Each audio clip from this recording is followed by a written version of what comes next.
নমস্কার। আপনাদের গিয়ে কোনো লাভ নেই, ও পালাবে নয়তো আমার সাথে আপনাদের সাথে মিথ্যে অভিনয় করে গেল। লজ্জা লজ্জা লজ্জা। ছেলেবেলায় জ্ঞান হওয়ার আগেই আমি মাকে হারিয়েছি, সৎ মায়ের কাছে পেয়েছি লাঞ্ছনা গঞ্জনা। স্কুল কলেজ থেকে আরম্ভ করে বন্ধু বান্ধবদের কাছে হয়েছে অবহেলিত, সময় মাইনে দিতে পারিনি, বই খাতার অভাবে ভালো করে লেখাপড়া পর্যন্ত করতে পারিনি। আজ বিয়ের লগ্নে এসে হলাম আমি চরম অসম্মানিত। এরপর সমাজের কোন জায়গায় থেকে মুখ লুকাবো আমি? না না না না বাবা, এই লজ্জা তোমার নয় বাবা, এই লজ্জা আমার। তুমি আমাকে ক্ষমা না করে কি লাভ হবে আপনি বলতে পারেন? একটা কথা জেনে রাখবেন, একটা মেয়ে গ্রামে ধর্ষিত হবার পর গ্রামে সালিশি সভা বসিয়ে মোটা অঙ্কের টাকা ধর্ষণ কারাকে জরিমানা করে হয়তো তাকে মুক্তি দেওয়া যায়, কিন্তু কোনো কিছুর বিনিময়ে সেই মেয়েটার কলঙ্কের দাগটাকে যেমন মুছে দেওয়া যায় না, আমার এই অপমান আর অসম্মানের দাগটাকে আপনারা কিছুতেই মুছে দিতে পারবেন না। সত্যি সত্যি আমি একটা মেয়ে হয়ে বলছি, ওই পায়ের দিকে কিছুতেই ক্ষমা করা যায় না, যায় না, যায় না। ক্ষমা পেয়ে যায়, মেয়েরা ভুল করে ক্ষমা পেয়ে যায়। ক্ষমা পায়নি ওই ধনঞ্জয়, তাকে ফাঁসিতে ঝোলানো হয়েছিল। দিন রাত দজ্জাল গৃহবধূদের অত্যাচারে জর্জরিত হয়ে ক্ষমা পায় না সমাজের পুরুষেরা। বিনা অপরাধে 498 কেস করে গৃহবধূদের অত্যাচারের দায়ে শ্বশুর শাশুড়ি দেওর ননদ বাড়ির সকলকে জেলের খানি টানতে হয়, শুধুমাত্র আইন সম্পূর্ণ মেয়েদের পক্ষে বলে। বজ্জাত গৃহবধূদের সকল অত্যাচারকেই হাসি মুখে মেনে নিতে হয় বাড়ির সকল পরিবারকে। তুই কি বলতে চাইছিস বলতো? তুই শান্ত হ বাবা, তুই শান্ত হ। আমি শান্ত থাকতে পারছি না বাবা, শান্ত থাকতে দিল না আমাকে পায়েল। ওই পায়েলের মতো মেয়েরা শুধু আমার জীবনকে নয়, আমার মতো অসংখ্য ছেলের জীবন ওরা নষ্ট করে দিচ্ছে। তাই ওদের বিচার করে না দেশের কোনো আইন। তাই আমার হাতে যদি আইন থাকতো, ওই সমস্ত মেয়েদেরকে ল্যাম্প পোস্টের সাথে বেঁধে আমি মহিলা পুলিশ দিয়ে পেটাতাম আর এমন শাস্তি দিতাম যা দেখে এদেশের কোনো মেয়ের অন্যায় করতে সাহস পেত না। ওদের বুঝিয়ে দেওয়া দরকার ওরা মা শারদা, ভগ্নী নিবেদিতা, মাদার তেরেসা দেশের মেয়ে। তাই সোনার বাংলার সোনার ঐতিহ্যকে নষ্ট করার কোনো অধিকার ওদের নেই। বাবা বাবা, তুমি আমাকে জন্ম দিয়েছো, কোনো আশা না করে তুমি অনেক কষ্টে আমাকে মানুষ করেছো। ঠিক এমনি করে প্রত্যেকটা বাবা মা তাদের সন্তানকে মানুষ করে, কিন্তু সেই সন্তানের বিয়ের পর ছেলের বোরে অত্যাচারে বাবা মায়ের জায়গা হয় না সেই বাড়িতেই। বিলিতি পোষা কুকুরটার জন্য দামি দামি খাবার আছে, মাছ মাংস, কিন্তু অসহায় বৃদ্ধ বাবা মাকে এক মুঠো নুন ভাতও দেয় না। এ যুগের আধুনিকা শিক্ষায়, পশ্চাত্য শিক্ষায় শিক্ষিতা আধুনিকা অকৃতজ্ঞ বেঈমান বৌমারা। আমি যদি সেই বৌমাদের প্রশ্ন করি, কোথায় পেলেন আপনি আপনার স্বামীকে? আপনার শাশুড়ি কিন্তু 10 দিন হাতে ধারণ করে আপনার স্বামীর জন্ম দিয়েছেন। আপনার শ্বশুর মশাই তার প্রয়োজনীয় অর্থ খরচ করে আপনার স্বামীকে লেখাপড়া শিখিয়েছেন। আপনার বাবা কিন্তু সেটা করেননি। আর আপনারা কি করছেন? ছেলের কাছ থেকে তার স্বামীকে আলাদা করে নিয়ে বাবা মাকে শেষ বয়সে ঠেলে পাঠিয়ে দিচ্ছে ওই বৃদ্ধাশ্রমে। হিল মারলে পাটকেল খেতেই হবে। কাচের ঘরে বাস করে কাচের ঘরে পাথর ছোড়া উচিত নয়। একটা কথা জেনে রাখবেন, ঘুটে পড়ে গোবর হাসে, এমন দিন সবার আসে। ভুল আমি ভুল করেছি। পায়েলের ইচ্ছার বিরুদ্ধে তোমার সাথে ওর বিয়ে দিতে গিয়ে আমি তোমার অনেক ক্ষতি করেছি। এর শাস্তি আমি নেব। আমি আত্মহত্যা করবো। আমি আমার দোষের প্রায়শ্চিত্ত করবো। আমি আমার নিজের গালে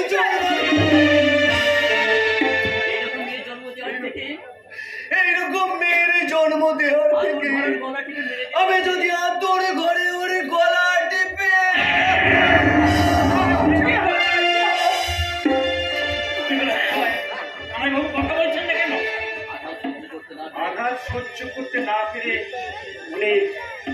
পৃথিবীর মায়া ত্যাগ করে চলে গেছেন। আর শেষ নিঃশ্বাসটা ত্যাগ করলেন আমার করে। অতএব শ্মশানের শেষ কীর্তনটা আমি করবো। শ্মশানের শেষ কাজ করে আমি প্রশ্ন করবো একবিংশ শতাব্দীর মেয়েদের, তোমরা তো চণ্ডী মা দুর্গা মায়ের যা, তোমাদের অসীম ক্ষমতা, তবে নেই কেন এতটুকু মমতা? স্বামীর ঘর গড়ো তোমরা, তাহলে ভাঙলে কেন আমার ঘর? এই মাটিতেই জন্ম নিয়ে তোমরা এতই স্বার্থপর। নিবেদিতা, মাদার টেরেসা, তোমরা সারদা মায়ের লজ্জা। মেয়ের জন্য বাবার হলো আজকে মৃত্যু শয্যা। সকলেই ভুল বুঝে তোমরা, সকলেই তো মা হও মমতাময়ী মা। তোমরা তো কেউ পাশানি নও। জন্ম নিয়েছ মায়ের কোলে, জন্ম নেবেও তোমরা। মিষ্টি গলায় ডাকবে হেঁকে খোকা। আর আমরা সন্তানরা ডাকবো মা, মাগো। তবেই তো সার্থক হবে মহান কবি সেই D.L. রায়ের লেখা।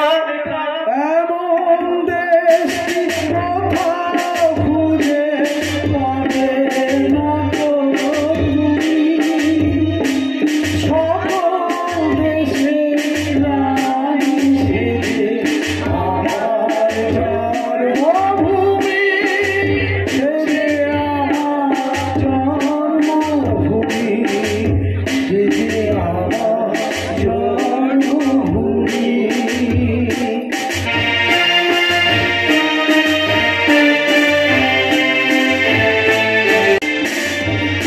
পালিয়ে এসেছি, আমি অনেকদিন পালিয়ে এসেছি। আমাদের গাড়িটাকে পুলিশের লক্ষ্য করছিল বলে তো আমি গাড়ি থেকে নেমে জঙ্গল ধরে আমি পালিয়ে এসেছি। কিন্তু আমার বাড়ির লোকরা আমাকে কেউ খুঁজে পাবে না। আর যার গাড়িতে করে এসেছি, কিন্তু সেই মানুষটা কোথায় গেল? সেই সুন্দর মুখার্জি? না না, তার চেয়ে একবার ফোন করে আমি দেখি তো সে কোথায় আছে। হ্যালো, হ্যাঁ সুন্দর, তুমি কোথায়? নো নো, আমাকে নিয়ে তুমি কোনো টেনশন করো না। আরে বিয়ের আসর থেকে যখন আমি পালিয়ে এসেছি, তখন তোমার হাতে হাত মিলিয়ে আমি ফিল্ম লাইনে আমি প্রতিষ্ঠা ভবিষ্যৎ আমি করবই। আমি আগুন লাগিয়ে দেব। কি আপনি? আমি সত্যি বিভৎস চেহারা। রক্ত গঙ্গা বইয়ে দেব। কে কে আপনি? আমি সত্য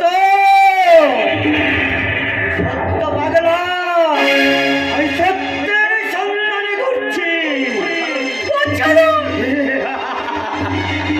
আমাকে যেতে দিন। কোথায় যাবি তুই? যেখানেই যাবি সেখানেই থাকবে এই পায়ের তলায় তাদের বসুন্ধরা। খোলায় আকাশ, মাথার উপরে তাদের খোলায় আকাশ। নাম্বার ওয়ান পাগলা। তুই তুই তুই একটা ফার্স্ট ক্লাস পাগলি। আমি পাগল নই, আমি পাগল নই। লোকে আমাকে পাগল বলে। তাই নিজের ভুলে, নিজের দোষের বুদ্ধির ভুলে তুই আজ পাগলি হতে চলেছে।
একটা কথা মনে রাখিস মা, যথা ধর্ম তথা জয়।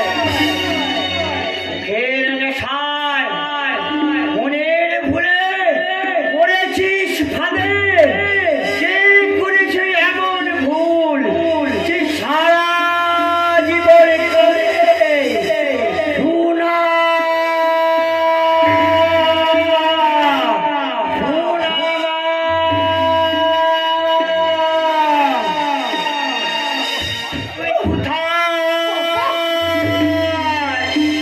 আমি বলছি আবার চালাই না, আর ওকে নিয়ে আর পারি না। দেখি তো সুন্দর কোথায় আছে, একটা ফোন করে দেখি। হ্যালো, হ্যাঁ সুন্দর, তুমি কোথায়? কে? তোমরা আমার পিছু নিয়েছো কেন?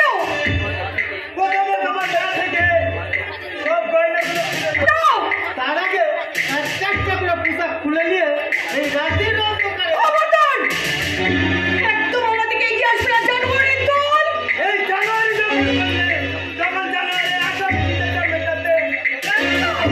ছাড়ো! ছাড়ো আমাকে! ছেড়ো! বাঁচাও! কে আছো? বাঁচাও!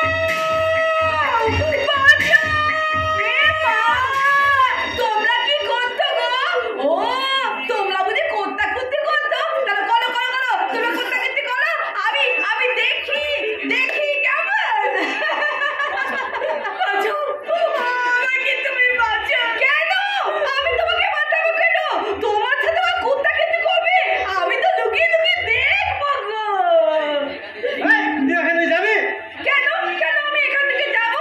তোমরা ছেলেরা সবসময় মেয়েদের ফেলে তাদের উপরে উঠে কোত্তাকুত্তি করো। মেয়েরা তোমাদের ফেলে উঠে করতে পারে না। তোমরা যদি আমার পিছনে লাগ দেওয়া না, তাহলে ধুতুম ধুতুম করে লেড়ে দেবো বলে দিচ্ছি। হ্যাঁ, এই ছাড়া পাঠা ছাগল, একদম আমাকে পাগলি বলবি না। তাহলে এমন জায়গায় লাথি মারবো না, কোনোদিন বাবাই হতে পারবি না। হ্যাঁ, এই শোনো, আমরা দুজন মিলে ওদেরকে টাইট করে দিই। আমার কালো লাগবে না, আমি একাই যথেষ্ট। হ্যাঁ, এই তবে রে থালা, আমাকে পাগলি বলে অত ফালতু ভাবিস না, ফালতু। তোরা তলন্ত মায়েদের ধরে নিয়ে তাদের তোরা ধর্ষণ করিস। আমার ওই ট্যাক্সি থেকে মেয়েগুলোকে টেনে নামিয়ে ওই গাড়ির মধ্যে তুলে নিয়ে গণধর্ষণ করি। থালা, তোরা যদি আমার পাল্লায় পড়িস না, তাহলে তোদের এমন মজা বুঝিয়ে দেব। হ্যাঁ, কোনো আইনটা করতে পারলি, কোনো প্রশাসনটা করতে পারলি, আমি তাই করবো। তোদের এমন জায়গায় আমি অস্ত্র চালাবো যে তোরা মেয়ে না ছেলে কাকে বলতেই পারবি না। হ্যাঁ, এই খবরদার বলেছি, একদম আসবি না, তাহলে এমন খেলাবো না, উক্ত কালের জায়গা পাবি না। হ্যাঁ, তোরা পারবি না আমার সাথে, একদম লড়াই করতে পারবি না। তোদের আমি ধুতুম করে মারবো বলে দিলাম। হ্যাঁ, এমন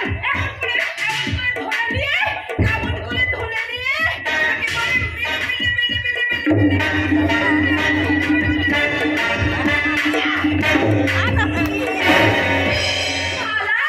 গায়ে থপ দিলে এদিকে মেয়েদের সাথে লড়তে আসে না।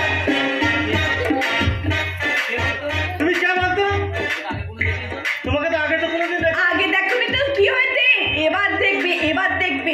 এবার তোমাদের এখানে দাদাগিরি চলবে না। আমি এবার থেকে এখানে দিদিগিরি থেকে দিদি নাম্বার 1 শুধু তাড়িয়ে দেবো। হ্যাঁ, তোমাকে অজস্র ধন্যবাদ। তুই একেবারে বাদ, তুই তোকে এই থমার থেকে একেবারে বাদ দিয়ে দেবো। ফালতু মেয়ে, একেবারে তুই ফালতু মেয়ে। না, ও মা কোনে থেকে ওই বিয়ের থানে এখানে কেন এসেছ গো? বাড়ি থেকে পালিয়ে এসেছো বুঝি? না, নাকি বল পছন্দ হয়নি? না অন্য কালের জন্য খুবই গেলে বলতে মানে তোমার কপালে না অতএব দুঃখ আছে। তুমি যেমন সবাইকে ঠকিয়েছো, তোমাকে একদিন এরকম করে থাকতে হবে।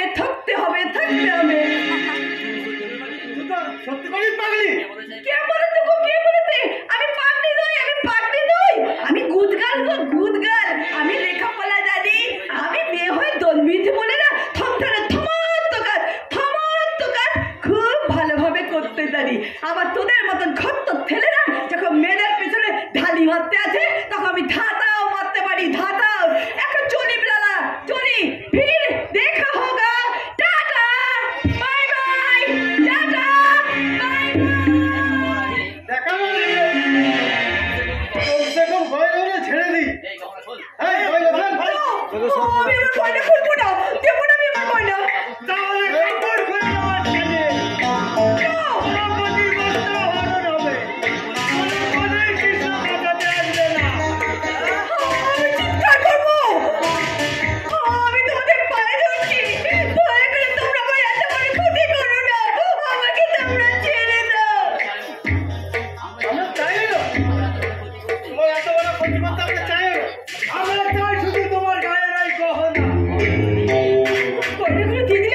চলো পাগলিটা কায়দা দেখিয়ে পালিয়ে গেল।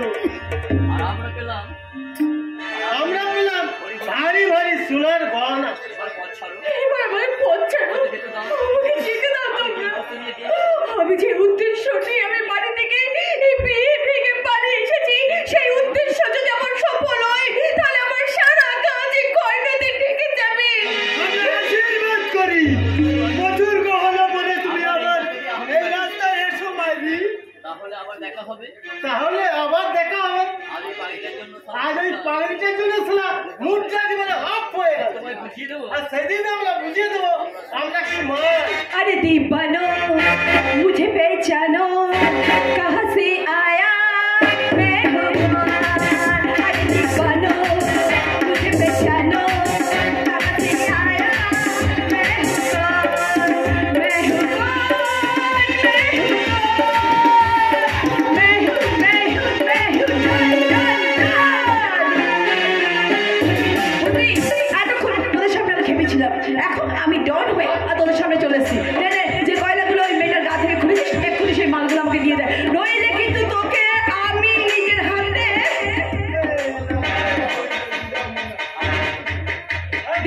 আরে আমাকে দে।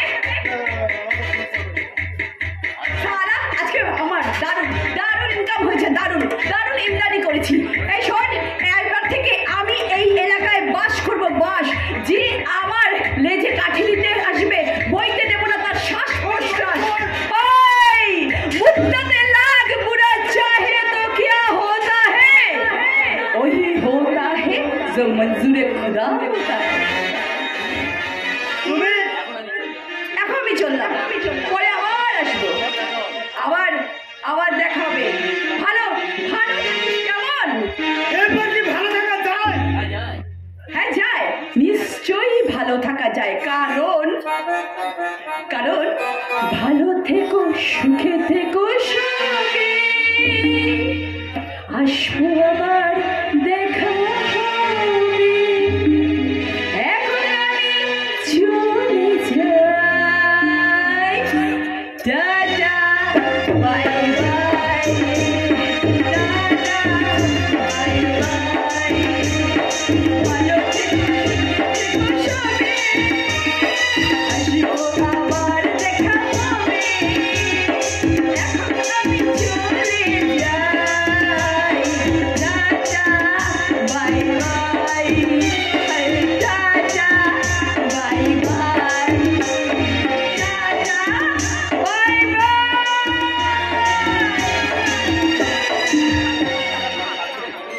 আমার পাগলিটা গয়নাগুলো নিয়ে কেটে পড়লো, কিন্তু এই শালিকে তো আর ছেড়ে দেওয়া যাবে না। ওকে সবাই এখান থেকে তুলে দিয়ে বেঁচে দেবো। আমি তোমাদের পায়ে ধরছি, তোমরা দয়া করে আমাকে যেতে দাও, আমাকে ছাড়ো, হাত ছাড়ো, ছেড়ে দাও আমাকে, হাত ছাড়ো, ছেড়ে দাও। সীমা, ওই মুখটা চেপে দাও, রানী চিৎকারে লোক জড়ো করে দেবে।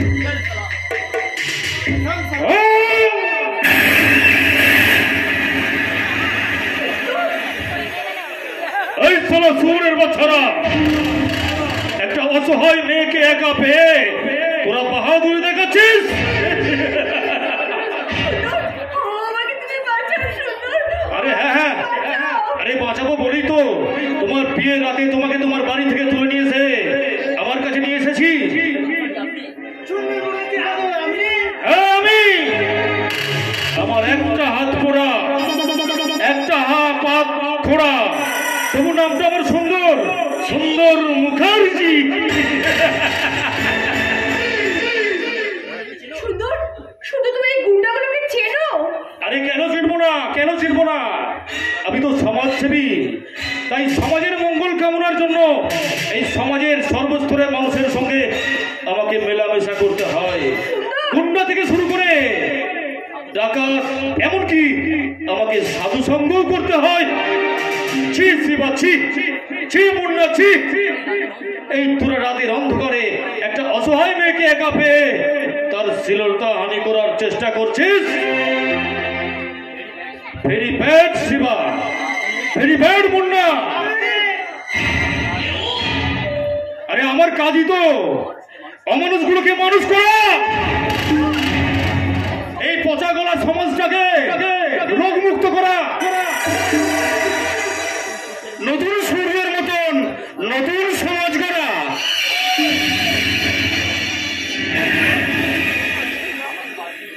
আমাকে পারতেই হবে।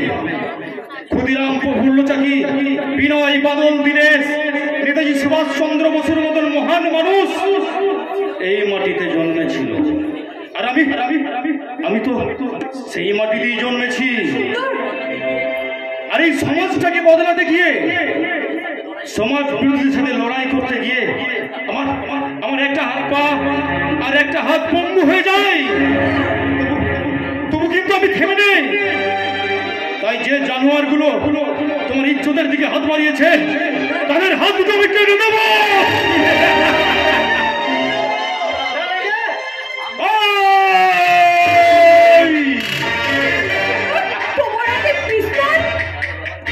কেন এটা ব্যবহার করি, তাই তো?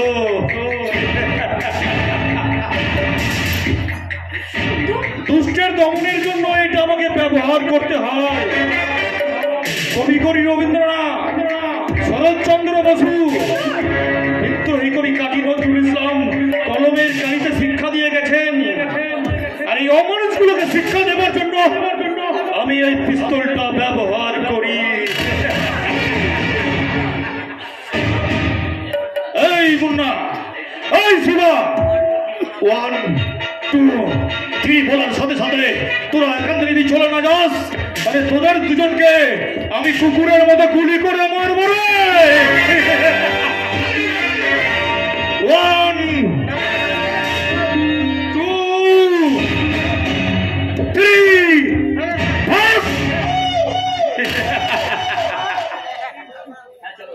হ্যাঁ, চলো। আচ্ছা, এবার কি করবে ভেবেছো?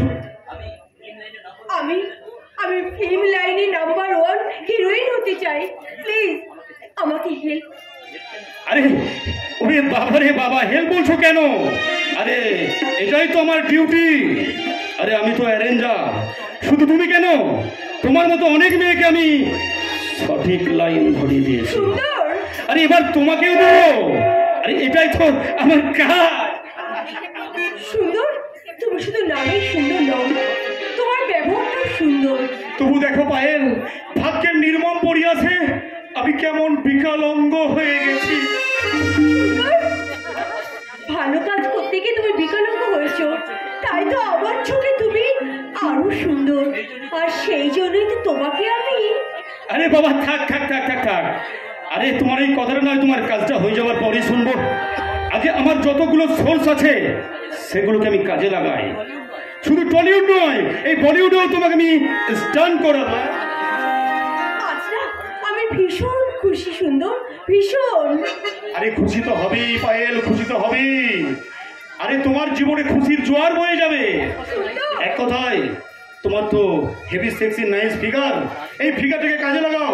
আরে আমি তো তোমার পাশে আছি নাকি? হ্যাঁ, সুন্দর, বাবা যদি আবার খোঁজ করে, আমাকে যদি খুঁজতে আসে, তাহলে?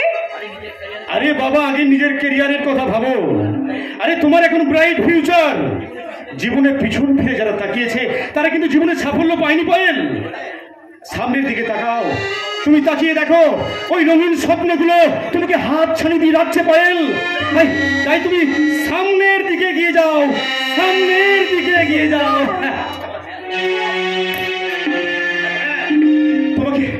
তোমাকে একটা কথা বলতে ভুলে গিয়েছিলাম পায়েল। কি কথা? তুমি বিয়ের আসর থেকে চলে আসার পর তোমার বাবা শোকে দুঃখে লজ্জায় এই পৃথিবীর মায়া ত্যাগ করে স্বর্গযাত্রা করেছেন পায়েল।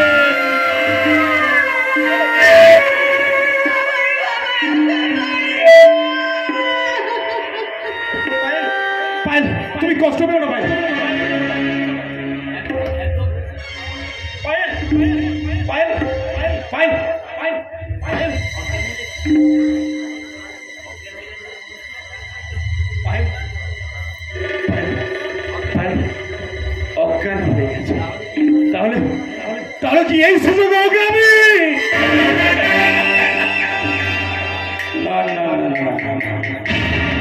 ধীরে ধীরে সুন্দর মুখার্জি ধীরে। আরে এ তো তোমার হাতের মুঠোই। এই পায়েল যখন তোমাকে নিজে খাবার সাজিয়ে দেবে তখন তুমি যত ইচ্ছা খেয়েও কেমন এত তারা কিসের রে?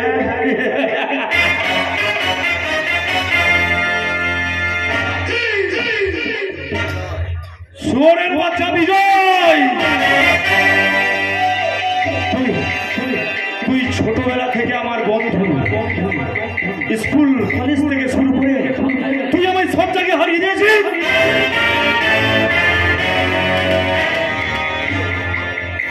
এই পায়েলকেও আমি এক সময় মনে মনে ভালোবেসেছিলাম, আর সেখানেও তুই সালা বাধা হয়ে দাঁড়িয়েছিস।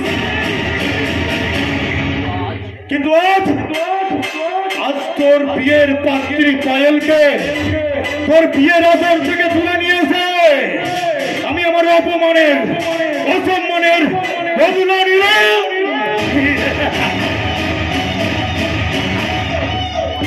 আরে বিজয়, তুই তাকিয়ে দেখ, তুই শালা আমার কাছে এখন হেরে গেছিস। শালা বিজয়, হেরে গেছিস, হেরে গেছিস, হেরে গেছিস।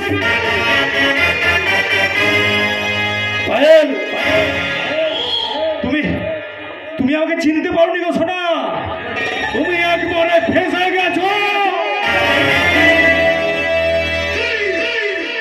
তুমি আমাকে চিনতে না পারলেও ছোটবেলা থেকে আমার এই হাত এই পাড়া পঙ্গ হয়ে যায়নি পায়েল। কলেজ লাইফে বোম মানতে গিয়ে আমার একটা হাত জখম হয়ে যায়, আর সেই অপরাধে পুলিশের হাতে ধরা পড়ে পুলিশের লোকাবে মার খেয়ে আমার একটা পা পঙ্গু হয়ে যায়। আর সেই পরিণতি আজ আমি ভোগ করছি। তবুও সালা আজ আমি জয়ের আনন্দে হাসবো না সালা বিজয়, জয়ের আনন্দে হাসবো।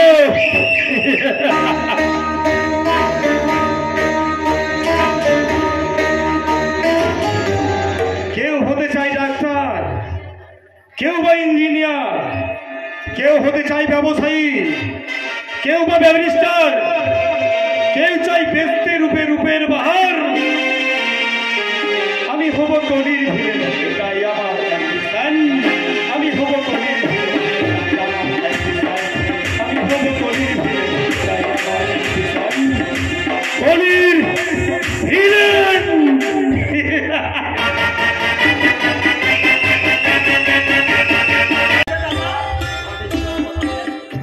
ছোট্টবেলার কথাগুলো মনে আছে?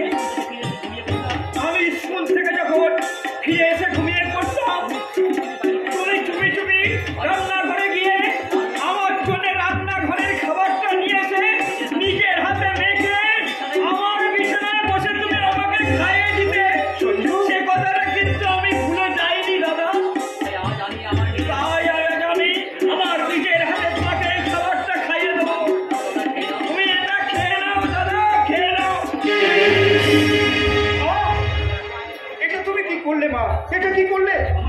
আমার মুখের খাবারটা তুমি লাথি মেরে এইভাবে মাটিতে ফেলে দিলে মা? বেশ করেছি। একটা রাস্তার কুকুরের খাবারও কেউ এইভাবে লাথি মেরে মাটিতে ফেলে দেয় না গো মা। মা গো, এই ভাইটা আমার জন্য খাবার নিয়ে এলো, সেই খাবারটাকে তুমি লাথি মেরে ফেলে দিলে। এই ভাই দে রে ভাই, দে ওই খাবারটা তুই আমাকে দে। না দাদা না, এই মাটিতে পড়া খাবার আমি তোমাকে খেতে দেবো না। কিন্তু ওই খাবারটা যে আমায় খেতে হবে ভাই, না হলে তোর যে অনেক ক্ষতি হয়ে যাবে। তুই যে আমাকে মাথার দিব্যি দিয়েছিস। তুই আমার নাটকবাজি আরম্ভ করে দিয়েছিস। রাস্তাঘাটে অনেক বাচ্চা কুকুরকে দেখেছি মা, আর সেই বাচ্চা কুকুরগুলোকে খাওয়াবার জন্য মা কুকুরটা কি করে জানো মা? তাদেরকে খাওয়াবার জন্য মুখে করে খাবার বইয়ে নিয়ে এসে সেই বাচ্চা কুকুরগুলোকে খাওয়ায়। আর আর আমার এই ভাইটা আমার জন্য খাবার নিয়ে এলো, আর মা হয়ে তুমি সেটাকে লাথি মেরে ফেলে দিলে। একটা রাস্তা কুকুরের মনে যে মায়া দয়াটুকু আছে, তোমার মনে মানুষ হয়ে তোমার মনে সেটুকু নেই মা? তুই একটা রাস্তার কুকুরের মান সম্মান কি তোর কাছে শিখবো নাকি রে? হ্যাঁ, মান সম্মান তোর কাছে শিখবো নাকি? শোন, তুই তুই আমার বংশের মুখে কালি লাগিয়ে দিয়েছিস বিয়ে করতে গিয়ে। তুই একটা কাপুরুষ। বলছি শোন, তোর এই বাড়িতে থাকা চলবে না। আর একটা কথা ভালো করে শোন, তোর বাবা এই বাড়ির অর্ধেক সম্পত্তি আমার নামে লিখে দিয়েছে। এই বাড়িতে তোর থাকা হবে না। এক্ষুনি এই মুহূর্তে তুই এই বাড়ি থেকে চলে যাবি। আর যদি না যাস তাহলে আমি তোকে জুতো পেটা করে এ বাড়ি থেকে বের করে দেবো।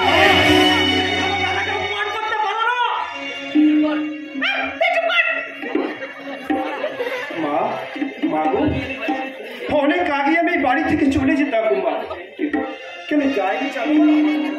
আবার পরম শ্রদ্ধার মানুষ আমার ওই বাবা আর আমার এই লম্ফুরের মতো ভাইটার কথা ভেবে মা, এরা এরা তো আমাকে খুব ভালোবাসতো মা। তাই তাই এদের ভালোবাসা কেউ উপেক্ষা করি কোনোদিন আমি বাড়ি ছেড়ে যাবো না মা। তুমি হাজার লাঠি সেটা মারলেও আমি এই বাড়ির মাটি কাঁপতে থাকবো। তবে তবে তুমি নিশ্চিন্ত থেকো মা, তুমি যখন চাও না তখন এই বাড়ির খাবার আমি মুখে তুলবো না তোমার, খাবার আমি মুখে তুলবো না। ভাই রে, আজ আমার কাছে একটা কথা খুব পরিষ্কার হয়ে গেল রে ভাই, এই পৃথিবীতে যার নিজের মা নেই রে ভাই, তার কেউ নেই। চারিদিকে কেমন যেন ব্যথা, যন্ত্রণা, হাহাকার। জীবনের আঘাত সে তো আসবে আসবে, ভরা বেদনা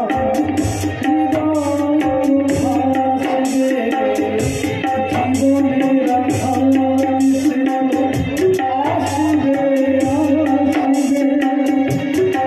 ভরা বেদনা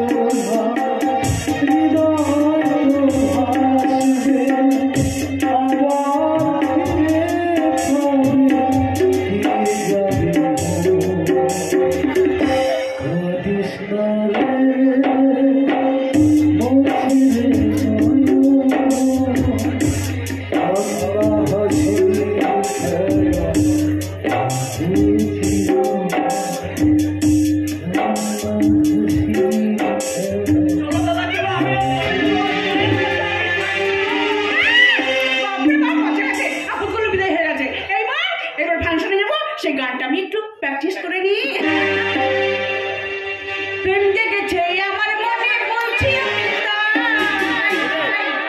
তোমায় আমি ভালোবাসি, তোমায় আমি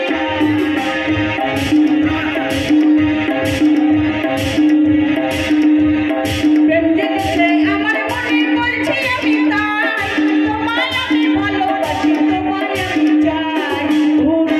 বাবা বাবা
আমাকে প্র্যাকটিস করতে দাও। ভালো লাগে না। কামিনী সানডে ক্লাবে আমার প্র্যাকটিস আছে, প্রোগ্রাম আছে। আমি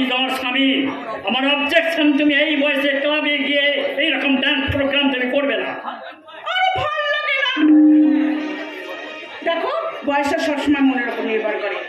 কারণ তুমি আমাকে সেকেন্ড ম্যারেজ করেছো, আমি তোমার দ্বিতীয় পক্ষের স্ত্রী। তাই তোমার বয়সের সঙ্গে, তোমার মানসিকতা, তোমার মন ভালোবাসার সঙ্গে আমার মনটাকে তুমি মানাতে চেও না মহাগর। এই বাড়িতে তুমি যা বলেছো প্রতিমা, সকলের সামনে তুমি যেন আমার নাম ধরে উচ্চারণ করবে না, কারণ আমাদের কালচারে সব চলে না। সব কালচারটাকে একটু পাল্টিয়ে দাও না প্রতিমা। কাকের পিছনে যতই ময়ূর পুচ্ছ লাগা, কাক কিন্তু সেই কাকই থাকবে, কোনোদিন সে ময়ূর হতে পারবে না। এমনি অশিক্ষিতা মহিলা হয়ে এই অধল্যাংটা পোশাক পরে যতই তুমি মডার্ন গান চালিয়ে ওই মেম সাহেব হবার চেষ্টা করো না কেন, ভদ্রলোকেরা তোমার গায়ে কিন্তু থুতু দেবে, থুতু। ভালো লাগে না। দেখো শরৎ, তোমাকে আমি কতবার বলেছি না তুমি আমাকে প্রথমে বলে ডাকবে না, তুমি আমাকে পিটি বলে ডাকবে। বাবা মায়ের দেওয়া নামটা পর্যন্ত তুমি পাল্টাতে চাইছো প্রতিমা। হ্যাঁ, চাই প্রয়োজন হলে ফ্যামিলির সঙ্গে আমার সম্পর্ক আমি মুছে ফেলতে চাই। চমৎকার মা, চমৎকার। বাবা, মা হচ্ছে তোমার দ্বিতীয় পক্ষের স্ত্রী, দাদা বিজয় তোমার সৎ ছেলে, কিন্তু আমি তো তোমার নিজের সন্তান মা, তুমি আমাকেও ভুলে যেতে পারবে। বিজয় নাম নিজের মুখ করছো, আমার সামনে উচ্চারণ করবি না। আমি বুঝতে পারি না মা, দাদা কেন তোমার চোখে এত চক্ষুশুলি হয়ে উঠলো? কেন হবে না রে সঞ্জু, কেন হবে না? বিজয় যে ওর সৎ ছেলে।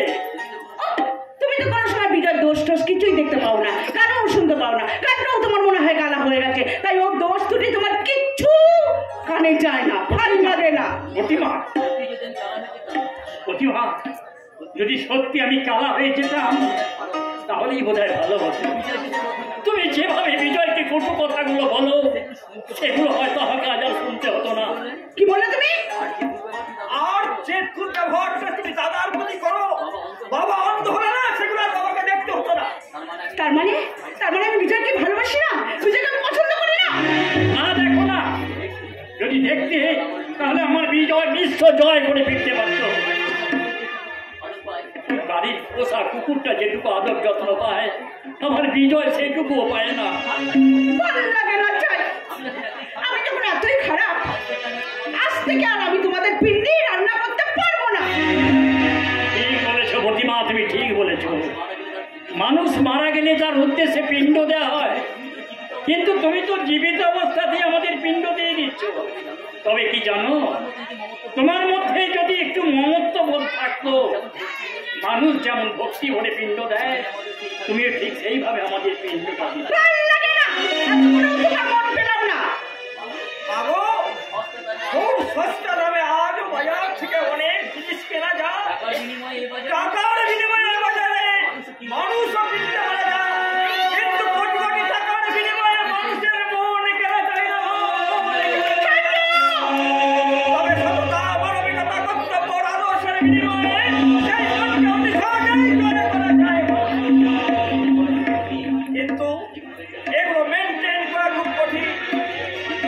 হিংসা মানবিকতাকে শেষ করে, লোভ সততাকে খুন করে, তাই কর্তব্যকে ভুলে, আদর্শকে দূরে ফেলে মানুষগুলো কেমন যেন অমানুষ হয়ে যায়। মা যদি তাহলে সন্তানের আশাটা পূর্ণ করলে না, ছেলে কোনোদিন মাকে ছেড়ে কিছুতেই যাবে না, কিছুতেই যাবে না। আরে এই তো আমার বলটি মা এসেছে, এসো মা, এসো এসো এসো তাড়াতাড়ি। আমি তোমাকে সঞ্জুর বউ করে আমার বাড়ি নিয়ে যাবো, আমি তোমাকে সংসারী করাবো, আমার সঞ্জুকে সংসারী করাবো। ঠাকুর রামকৃষ্ণকে জানো মা? ঠাকুর রামকৃষ্ণকে জন্ম দিয়েছিলেন মাতা চন্দ্রমণি। মাতা চন্দ্রমণি মা, আর তুমিও আমার সঞ্জু, ভালো লাগে না। শুধু ভাবছি তুই মায়ের মধ্যে তফাৎ কত। জানো মা, জানো মাতা চন্দ্রমণি মা কেমন ছিল? আলতো রাগা পা দুখানি মাকে মনে পড়ে, ঠাকুর ঘর ঘুমটা যখন সিঁদুরে সিঁদুর পড়ে। মা মায়ের মতন ছিলেন বলি ভগবতী দেবীর গর্ভে জন্মেছিলেন বিদ্যাসাগর। এরকম হাফ জিন্স পরা, বগল কাটা গেঞ্জি পরে যে মা নির্লজ্জের মতো সন্তানের দাবি করেন। সন্তানের কাছে সেই মায়ের জন্য কোনো স্নেহ মায়া মমতা থাকে না। সেই মায়ের জায়গা হয় পচা নর্দমায়। না না, এভাবে আমার সামনে মাকে আপনারা বলবেন না। আজ আমরা বলছি, দুদিন পরে সঞ্জুর বউ হয়ে তুমি যখন এই বাড়িতে আসবে, তুমি ঠিক সেই একই কথা বলবে। উল্টির সাথে আমার বিয়ের কথা ভাবার আগে দাদার বিয়ের ব্যবস্থা করতে হবে বাবা। হ্যাঁ, সঞ্জু ঠিক কথাই বলেছে। সে কি কথা, সে কি কথা। আমি যে তোমাকে নিয়ে কত স্বপ্ন দেখেছি, কত আশা করেছি, তোমার সঞ্জু সংসার। ওরে দিদি, গর্ভের ধারণ করলে মা হওয়া যায় না। কৃষ্ণকে গর্ভে ধারণ করেছিল দেবকী, কিন্তু মা যশোদা কৃষ্ণ জননী হয়ে কেন বলবো না গো, কেন বলবো না। আমার দিদি বিজয়ীর জন্ম দিতে গিয়ে মারা যায়। জামাই বাবু আবার তোমাকে দ্বিতীয়বার বিয়ে করে, তাই সেই আমার মরা দিদির আসনে আমি যে তোমায় বসিয়েছি গো। সোনা সোনা রে,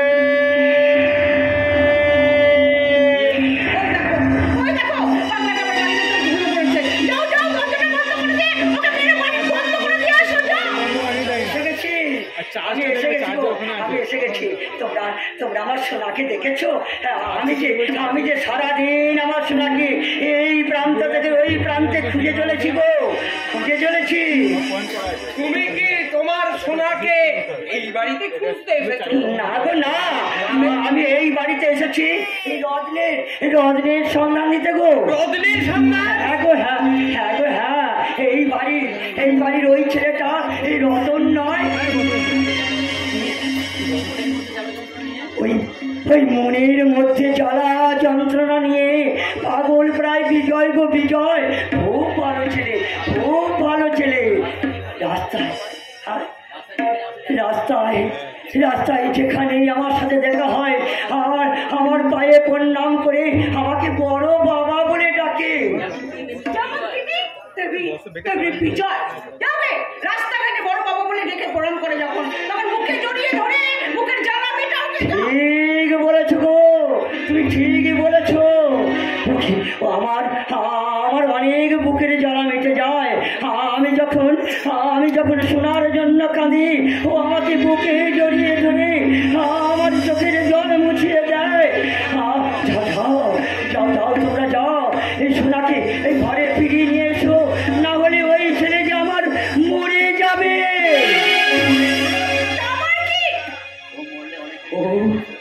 ও মরলে অনেকের অনেক কিছু যায় আসে গো। ও মরলে ওর বাবা কাঁদবে, ও মরলে ওর ভাই কাঁদবে, পাড়া পড়শিগণ কাঁদবে, গ্রামের লোকজন কাঁদবে, কিন্তু তোমার মতন মা মরলে এই সমগ্র মা জাতি লজ্জা দূর হবে, লজ্জা দূর হবে, লজ্জা দূর হবে। ভালো যদি চাও গো মা, দাদার টাকা সারা দাও, মা হওয়া সার্থক হবে। এর চেয়ে বেশি আর কি চাও? এসো এসো, তোমরা আমার সাথে বিজয়কে ফিরিয়ে আনি। রাস্তায় পড়ে কাঁদছে সে আজ, এটুকুই শুধু জানি। পাপিটার সাথে তাল মিলিয়ে চলছো কেন ভাই? এসো এসো তোমরা আমার সঙ্গে বিজয়ের কাছে যাই। বিজয় ছোড়া ছোড়া রে।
শেষ করে ফেলবো, আমার নিজের জীবনটাকে আমি শেষ করে ফেলবো। কিচ্ছু ভালো লাগছে না, সারা শরীরটা যে আমার ক্লান্তি, ঘুমে ঘুমে আমার চোখটা যে চুলে তাই এই নদীর ধারে এই গাছের তলায় বসে আমি আমি একটু ঘুমিয়ে নিই।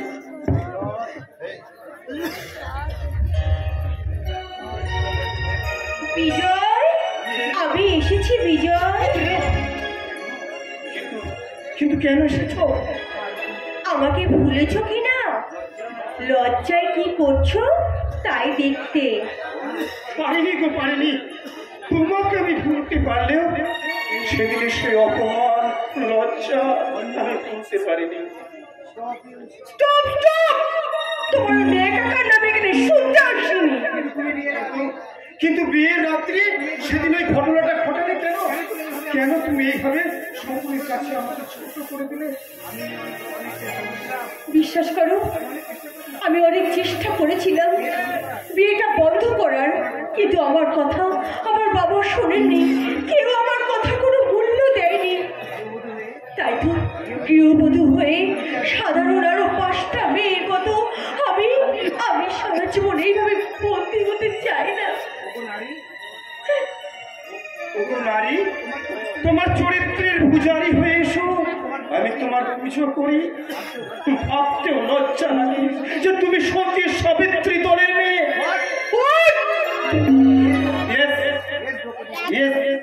দ্রৌপদীর বস্ত্র হরণের সময় স্বয়ং শ্রীকৃষ্ণ এসে তাকে লজ্জা বস্ত্র দান করেছিলেন। কিন্তু তোমার মতো অসতীর বস্ত্র হরণ হলে এই যুগের কৃষ্ণরা কেউ এগিয়ে আসবে না গো। কারণ বস্ত্র হরণের আগেই তুমি তোমার সভ্যতাকে হারিয়ে এই নোংরা সমাজের উলঙ্গ পোস্টার হয়ে গেছো।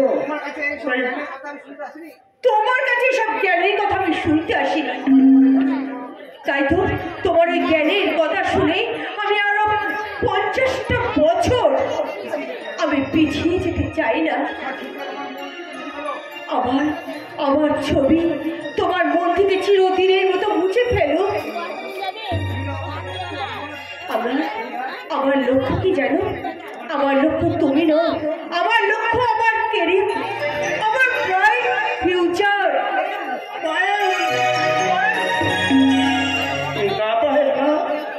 আমি তোমাকে বলতে মদ খাচ্ছি না, আমি মদ খাচ্ছি সেদিকে সেই লাঞ্ছনা গঞ্জনাকে বলার জন্য। আর এই দেখে যদি এই সমাজের একটা মেয়েও আমাকে প্রকাশ্য রাস্তায় দাঁড়িয়ে অপমান করে, আমি কিন্তু হাততালি দেবো না গো। আমি জোর হাত করে তাদের কাছে বলবো, ওগো তোমরা তো মায়ের চা, তোমাদের দিকেই তাকিয়ে আছে গোটা সমাজ। তোমরাই তো পারো এই সমাজ করতে, সে স্বামীর ঘর করতে। তাই অশ্লীল পোশাক তোমরা ত্যাগ করো, এই নোংরা পরিকল্পনা তোমরা সকলেই ত্যাগ করো। না হলে আমার মতো সব ছেলেরা সারা জীবন শুধু মদ খাবে, যে গো মদ, শুধুই মদ খাবে, মদ মদ মদ। কখন থেকে এই মাথাটা রাস্তার মধ্যে ঘুরঘুর করছে, এদিকে পুলিশের আমাকে তাড়া করেছে, আমি একটু লুকানোর জায়গা পাচ্ছি না। ওই তো মাথাটা মানে কেটে পড়েছে। এইবার আমি চুপ করে ওই গাছটা লুকিয়ে পড়ি। কোথায় গেলে ডাকার আমি বুড়ি? এদিকেই তো এলো।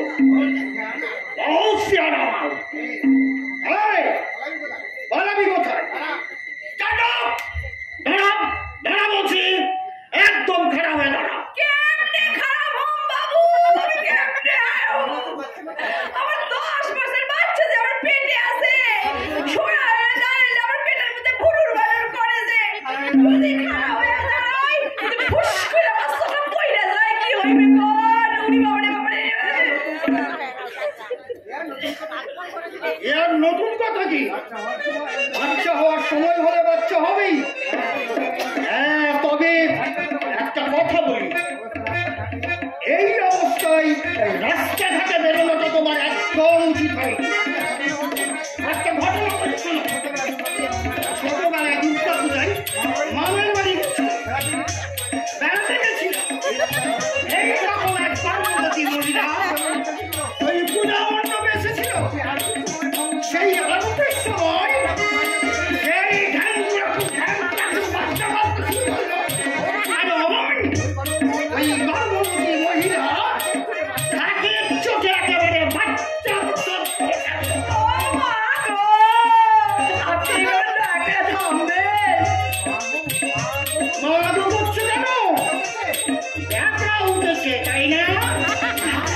তখন এই পুলিশের চাকরি আমার ঠাকুরদা করত, ঠাকুরদার বাবা করত, আমার বাবাও করত, বংশানুক্রমে আমিও করি।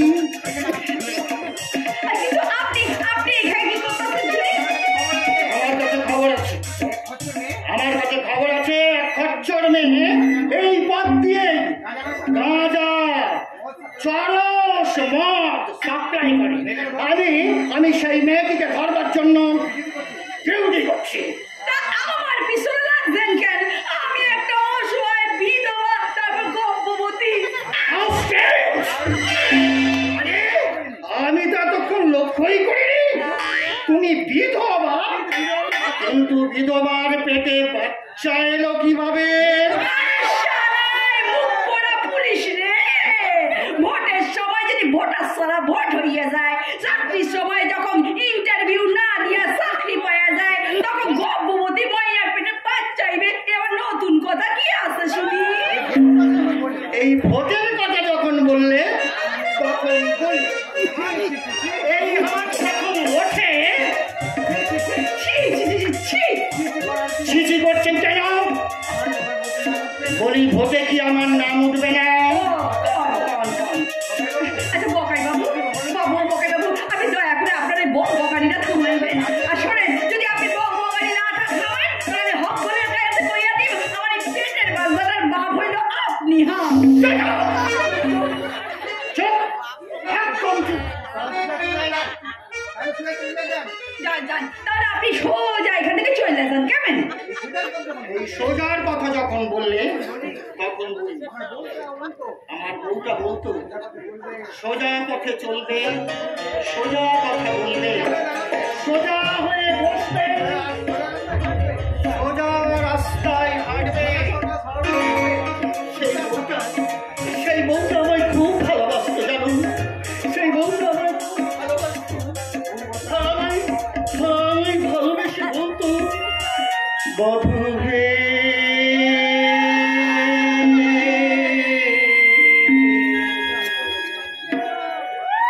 বধূ তুমি যে আমার বধূ তুমি যে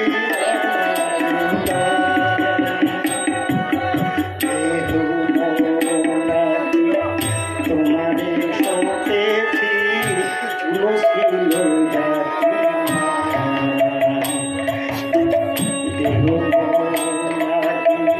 তোমাদের সতেছি তুলসীর জাতি বধূ তুমি যে আমার বধূ তুমি যে আমার সেই বউটা বেশ কয়েক বছর হলো আমার জীবনটা হারিয়ে গেছে। আমি তার কথা ভুলতে পারি না, আর ভুলতে পারি না বলেই এইভাবে বক করে আমি নিজের বুকের ব্যথা করাতে চাই। এই বকবকানি আমার কোনোদিনই কমবে না যদি সেই বউটাকে আমি আর কখনো ফিরে না পাই, কখনো ফিরে না পাই। বাঁচলাম বাবা, বাঁচলাম। পুলিশটা গেছে, এবার আমি বাঁচলাম। এইবার আমার এই পেটের বাচ্চাটা খালাস করি। কেমনে? শালার পুলিশ ভাবছে আমার ধরবে। কেমনে শুনি? ও বাবু, ও পুলিশ বাবু, এই পেটের বাচ্চাটা যেমন তেমন বাচ্চা নাই গো। এই পেটের মধ্যে আছে মদ, গাঁজা, আফিম, সিদ্ধি। এইবার এই মালগুলোকে সব আমি পাচার করে মোটা পয়সা কামাবো। বঙ্গদেশের বঙ্গ নারী আর চোরাই কারবারি, এর থেকে মানুষ সভ্য ছিল তখন, মানুষ যখন বনে জঙ্গলে বাস করত, মানুষ যখন আগুন জ্বালতে শেখেনি। মাথাটা আবারই খেয়েছি। মাথাটার সামনে এবার নতুন কায়দা করে ওর যত মাল করে যা আছে সব এবারে হাফিস করে নিতে হবে। কেমন? বলছি কি বলতো, আমি কি? যেই হও, রোমিও জুলিয়েট তো তুমি নাও। এবার আমাকে দেখে কি মনে হচ্ছে? লায়লার মজনু কিন্তু মনে হচ্ছে না। এখন কি মনে হচ্ছে? দেবদাসের পার্বতীও নয়, হয়তো তুমি হতে পারো চন্দ্রমুখী। শালা একে মাতাল তারপরে পাগল, এইভাবে হবে না মালটাকে পটানো। এবার অন্য কায়দা করতে হবে। বলছি আপনি আপনি একটু মদ খান কেন বলুন তো? সে কৈফিয়ত কি আপনাকে দিতে হবে নাকি? না না না, তাছাড়া কি করবেন সব জানে? ও আসলে মানে আমি চেষ্টা করে দেখি আপনার দুঃখ মোচন করতে পারি কি না। আপনি আমার কাছ থেকে চলে যান, কারণ কোনো মহিলাদেরকে আমি বিশ্বাস করি না। তার মানে আপনি কোনো মহিলার কাছ থেকে আঘাত পেয়ে এই মদ খাওয়া অভ্যাস করেছেন, তাই তো? আচ্ছা, এটা কি পুরুষের ধর্ম? কোনো মহিলার কাছ থেকে জ্ঞান নিতেও আমি বাধ্য নই। ভুল করছেন আপনি, আপনি কিন্তু মহা ভুল করছেন। মহিলারাও কিন্তু মানুষ হয়। মহিলা ছাড়া এই পৃথিবীর সৃষ্টি কিন্তু মোটেও সম্ভব নয়। পুরুষরা যতই মহিলাদের হাতের পুতুল বানিয়ে রাখুক না কেন, সেই পুরুষদের কিন্তু সেই মহিলাদের গর্ভেই জন্মাতে হয়। তাই জন্মের পর থেকে সেই মহিলার দুধই হয় তার প্রধান খাদ্য। 10 মাস 10 দিন একটি মহিলা একটি সন্তানকে তার অন্তরে ধারণ করে রাখে। একটি ছোট্ট মাংসপিণ্ডকে দিনের পর দিন অনেক যত্ন করে মানুষ করে বড় করে তোলে একটা মহিলা। তাই সেই মহিলাদের মায়ের সমান যারা হয় তাদের অবহেলা করে, তাদের বুকের দুধ খেয়ে মানুষ হয়ে বড় হয়ে তারপর মহিলাদের যদি তারা মানুষ না মনে করে, তাহলে সেই সমস্ত পুরুষদের আমি বেঈমান, স্বার্থপর, বিশ্বাসঘাতক মনে করি। সেই বীর বেঈমান, অকৃতজ্ঞ, স্বার্থপর হয়েই বলছি, তোমরা সব মেয়েরা যদি সত্যিকারের মা হতে না, তাহলে অসভ্য চরিত্রের সন্তানরা এদেশে জন্মগ্রহণ করতো না। ধর্ষণকারী পুরুষ এই দেশে জন্মাতো না। চোরা কারবারি, জালিয়াতিতে দেশটা ছেয়ে যেত না। এই মুনি ঋষিতে দেশটা ভরে যেত। তাই বিদ্যাসাগর, রবীন্দ্রনাথ, মধুসূদন মাত্র একজন করে মায়েদের গর্ভে জন্মাতো না। এই মুনি ঋষিতে দেশটা ভরে যেত। অন্ধকারের আতঙ্কে মানুষকে বাস করতে হতো না, মানুষ আলোর পৃথিবীতে বাস করত। এই ভারতবর্ষ একটা সত্যিকারের সোনার ভারতবর্ষ হয়ে উঠত। তাই মাটি খারাপ হলে যেমন ভালো ফসল হয় না, তেমনি মায়ের গর্ভ ভালো না হলে ভালো সন্তানের জন্ম হয়। মহিলাদের ক্ষমতা মানতে হবে, কারণ পুরাণের পাতাটা আপনি ভালো করে খুলে দেখুন। মা দুর্গার আবির্ভাব না হলে ওষুধ ধ্বংস হতো না। ইতিহাসের পাতাগুলো একটা একটা করে ভালো করে খুলে দেখুন। ঝাঁসি রানী লক্ষ্মীবাঈ, বিধিলতা বাই এবং ভবানী নিবেদিতা আজ আমাদের দেশের বুকে অমর হয়ে আছে, অমর হয়ে আছে। আমাদের এই দেশের প্রাক্তন প্রধানমন্ত্রী ইন্দিরা গান্ধী। আপনি এই পর্যন্ত যাদের নামগুলো করলেন না, তাদের মতো একজন মহিলাও কিন্তু আপনার মতো পিঠ কাটা, পেট কাটা পোশাক করে রাস্তায় রাস্তায় যৌবন ফেরি করে বেড়াননি। আধুনিকতা রঙিন নাগরদোলায় পাক খেয়ে কখনোই মা হওয়া যায় না। নারী যৌবনকে পণ্য সামগ্রী ভেবে হাফ প্যান্ট, ডবল কাটা গেঞ্জি পরে কোনো মায়ের পেটে ভাইয়ের সামনে নিজেকে বোনের পরিচয় দেওয়া যায় না। নিজের স্বামীকে আসামি বানিয়ে বয়ফ্রেন্ডকে জড়িয়ে ধরে সেক্সের শেয়ার মার্কেটে হাই রেট তুলে যদি কোনো মহিলা সতী সাধ্বী স্ত্রী সাজতে চায়, তাহলে এদেশের মানুষকে ধিক্কার দিয়ে বলবে, না নারী, কোথায় তোমার বাড়ি? দেশের শিক্ষাক্ষেত্রে কেন তোমরা দাও বিদেশে বাড়ি? আপনার সাথে কবি গানের লড়াই করতে আমি এখানে আসিনি। আমার অনেক কাজ আছে, আমি এখন এখান থেকে চললাম। কোথায় যাবে মা? উড়ে দাঁড়িয়ে আমি তোমার সব কথা শুনেছি। তোমায় তো আমি ছাড়ছি না মা। তোমাকে তো আমার সঙ্গে যেতেই হবে। আমার এই হতভাগ্যে ভাগ্নের বউ করে আমি তোমাকে ঘরে নিয়ে যাবো মা। কি বলছো কি বাবা? আরে হ্যাঁ বিজয়, এই মেয়েটাই পারবে সংসারকে স্বর্গ করতে। এই কেন করেছে যে সারা রাস্তাঘাটে পকেট মার করে চিটিংবাজি করে দিন কাটায়, সে নাকি সংসারকে একটা স্বর্গ করে দেবে। সারার মাথা খারাপ হয়ে গেছে। গুণ, ভাগ, যোগ, বিয়োগ করে আমি এরকমই একটি মেয়েকে খুঁজে বেরোচ্ছিলাম রে বিজয়। এই মালকে তো তুমি চেনো না বাবু। সবার পকেট যেরকম ফাঁক করে তোমাদের সংসারে সুখে সংসারটাও চিরদিনের জন্য করে করে দেবো। কিছু কিছু বললে মা? হ্যাঁ, মানে বললাম কি আমার মতন মেয়েরা কি সংসার করার সুযোগ পাবে? আমি তোমাকে সেই সুযোগ দেবো মা। কি বলছো কি বাবা? ঠিকই বলছি রে বিজয়, ঠিকই বলছি। আমি মাকে পদ্ম পেয়েছি। একবার যাবে সুযোগ পেয়েছি, অত সহজে সুযোগটা আমি ছাড়বো না। দিন রাত পুলিশের তারা খেয়ে আজকাল রাস্তাঘাটে একদম ইনকাম নেই। ওই বাড়িতে গিয়ে কটা দিন ভালো মতো খেয়ে কিছু মতো করে একটু ইনকাম করে দিলে খুব ভালো হবে। কি হলো মা? মাঝে মাঝে আপন মনে বিড়বিড় করে কি বকছো? না মানে বলছিলাম কি, আপনি আমাকে চেনেন না, জানেন না, কোন বিশ্বাসে আপনি আমাকে আপনার ভাগ্যের বউ করে নিয়ে যেতে চাইছেন বলুন তো? কেন জানবো না? একটা চোর, চিনবাজ, পকেটবাজ। সব জেনে ফেলেছে, এইবার কি হবে তাহলে? ভয় কি আছে মা? ভয় কি আছে? তুই তো পাপের টাকা গরিবদের দান করতে চলেছিস। পাপ আর পুণ্যকে পাশাপাশি রেখে চলেছিস। আপনি এই কথাগুলো কেমন জানলেন? কেন জানবো না রে মা, কেন জানবো না? এই জানি বলি তো না, আমি তো তোকে ওই বউ করে নিতে বলেছি। কিন্তু এই অবাস্তব ভাবনা তুমি মন থেকে মুছে ফেলো বাবা। অবাস্তবকে বাস্তব করাটাই আমার কাজ। তোকে আমি প্রতিষ্ঠিত করবই। ওই সুন্দর মুখার্জি তোর জীবন থেকে পায়েলকে কেড়ে নিয়েছে। শুধু তোর নয়, ও অনেক মানুষের সর্বনাশ করবে। তাই ওই সুন্দর মুখার্জি সে আমাকেও টার্গেট করেছে। যে কোনো মুহূর্তে সে আমাকে খুন করতে পারে। উনি আমাকে সে তার জন্য হুমকিও দিয়েছে। তাই আমি তোর চাকরির জন্য অনেক জায়গায় সুপারিশ করেছি।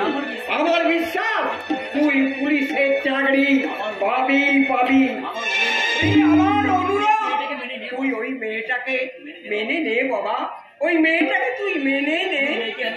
কোনো মেয়েকে যা আজ আমি বিশ্বাস করি না বাবা। তারপর এরকম রাস্তার একটা লাফাঙ্গা মেয়েকে। শালা তো খুব জেদ, ওর জেদটা যেমন করে হোক আমাকে ভাঙতেই হবে। কি ভাঙবে মা? নিজেকে বাবা বাবু, নিজেকে মেয়ে আমি চেষ্টা করবো মানুষের মতন মানুষ হওয়া, স্বামীর ঘরে একবারে ওই রকম একটা নোংরা মেয়েকে মেনে নেওয়াটা আমার পক্ষে কিছুতেই কিন্তু সম্ভব নয়। তখন থেকে তুমি শুধু আমাকে নোংরা বলে যাচ্ছ। আমি পকেট মারি, চিটিংবাজি করি, নোংরামো করি। তা তুমি তো একজন আস্ত মাতাল। ডাইনের চোখে অপরাধী। একটু আগে তুমি বিনোবাসে যে আমাকে ধম মেরেছে। এক্ষুনি তোমাকে অ্যারেস্ট করো। আমি অনুরোধ করছি, আপনাকে একবার ভালো হওয়ার সুযোগ করে দিন। এই সুযোগের কথা যখন বললেন তখন বলি, যত সুযোগ দেবেন ততই এরা সুযোগ দেবে। মানুষ খেতে পেলে শুতে চায়। তবু যখন আপনারা বলছেন তবু, তাহলে এখন একটা সুযোগ আমি ওকে দিচ্ছি। ও যদি সংসার করতে চাই তাহলে আমি ওকে অ্যারেস্ট করবো। আমি রাজি। কিন্তু ওই মাতালটা রাজি কিনা দেখো। কি বলে তুমি? আমি মাতাল? একবার না, 100 বার বলো তুমি মাতাল। পারবে মদ ছেড়ে দিয়ে প্রমাণ করে দিতে যে তুমি মাতাল নও? তুমি পারবে পকেট মারি নোংরামি ছেড়ে দিয়ে সত্যিকার একটা গৃহবধূ হতে? আরে সেই জন্যই তো আমি চ্যালেঞ্জটা নিয়েছি। কিন্তু আমি মদ ছাড়তে পারবো না। পারবে আমার মতো একটা মাতালকে মেনে নিতে? আরে একবার আমাকে তোমাদের বাড়িতে নিয়ে চলো না, তারপরে দেখছি তোমার মদ কি করে ছাড়াতে হয়। মেনে নে বিজয়, তুই রাজি হয়ে যা। বাবা তুমি এইভাবে আমার অনুরোধ করে পাপে ভাগি করো না। আমি রাজি বিজয়। তবে আমার একটা শর্ত আছে বাবা। আমার শর্ত?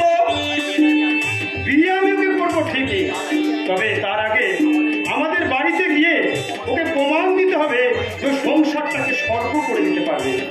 আর যতদিন না সেই প্রমাণও দিতে পারছে ততদিন ও আমাদের বাড়িতে থাকলেও আমরা কিন্তু এক ঘরে থাকবো না। স্বামী স্ত্রীর কোনো সম্পর্ক আমাদের মধ্যে হবে না। বিজয়, এই তুই কি বলছিস বাবা? এ তুই কি বলছিস? জীবনে পায়েলের কাছ থেকে যে ধাক্কাটা আমি খেয়েছিলাম বাবা, তারপর কোনো মেয়েকে বিশ্বাস করা গেছে আমার পক্ষে সম্ভব নয়। বিজয়, তাই এই মহা পরীক্ষাটা ওকে দিতে হবে। তাহলে ওকেও কিন্তু পরীক্ষা দিতে হবে। আগে তুমি ভাবো তুমি কি করবে। আমি চ্যালেঞ্জ দিতে রাজি আছি। আমি আমি প্রথমে তোমাদের বাড়িতে গিয়ে মদ ছাড়াবো, তারপর সকলের সামনে আমি প্রমাণ করে দেবো আমি কে এবং আমি কি। ভেরি গুড, ভেরি গুড, খুব ভালো। আমি এই ঘটনার সাক্ষী হব। তাহলে আপনারা চলুন আমার সঙ্গে। হ্যাঁ হ্যাঁ আপনারা সকলে আমার হ্যাঁ হ্যাঁ এই মেয়েটা যাচ্ছ তো আমাদের বাড়ি, সকলের সামনে যে চ্যালেঞ্জটা নিলে সেটা প্রমাণ করে দেখাতে পারবে তো? প্রমাণ করবোই তো, সকলের সামনে প্রমাণ করবো।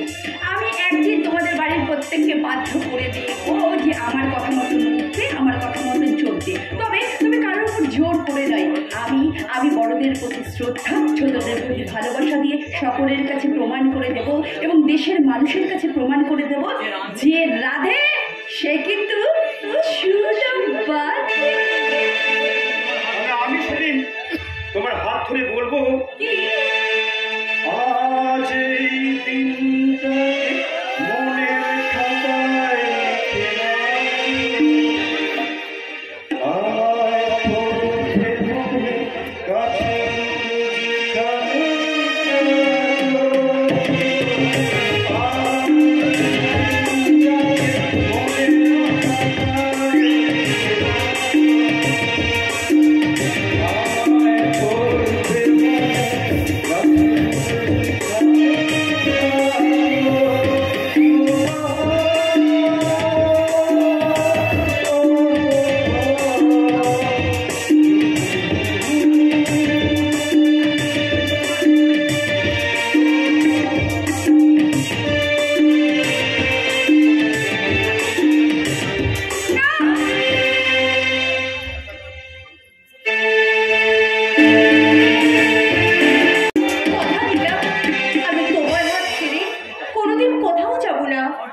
শুনে আমার বাবা মরে গেছে, তাও আমি ভুলে গেছি। শুধু অপেক্ষা করছি কবে আমি হিট সিনেমা করে সব দর্শকের মন জয় করতে পারবো। আমি কথা দিচ্ছি, আমার কনফিডেন্স সুযোগ পেলে 1 নম্বর নায়িকা আমি হতেই পারবো। আচ্ছা পায়েল, বিজয়ের কথা তোমার মনে পড়ে না? এক বিন্দু না। তাছাড়া আবল তাবল চিন্তা আমি করতে যাবো কেন? বাট আমার খুব চিন্তা হচ্ছে পায়েল, কারণ এই ফিল্ম লাইনে তুমি নিজেকে কতটা বাঁচিয়ে রাখতে পারবে। আর এই লাইনে আসার পর দেখবে হিরো থেকে শুরু করে প্রডিউসার, ডিরেক্টর সবাই তোমাকে অফার করতে শুরু করেছে। তুমি ছাড়া কেউ আমাকে কাজ করতে পারবে না সুন্দর। How lovely Payel, how lovely. I love you সুন্দর, আই লাভ ইউ। ওরে বাবা রে বাবা, আই লাভ ইউ টু আমি বলবো, কারণ তোমার প্রতি আমার কোনো লোভ নেই। তুমি যা চাইবে আমার কাছে তুমি তাই পাবে। তাহলে খুলে ফেলো। কি কি খুলে ফেলবো? আরে মানে যতটা খুলতে তোমার সংকোচ হবে না ততটা তুমি খুলে ফেলো। তোমার কাছে আমার লজ্জা কিসের? তাহলে শুরু করি। Ready young lady.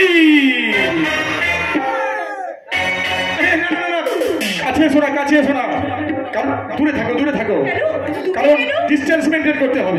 দূরে থাকবো কেন? আচ্ছা তুমি কি করতে চাইছো বলো তো? আরে বাবা, আমি যে কাজটা করতে যাচ্ছি সেই কাজটা হচ্ছে ছবি।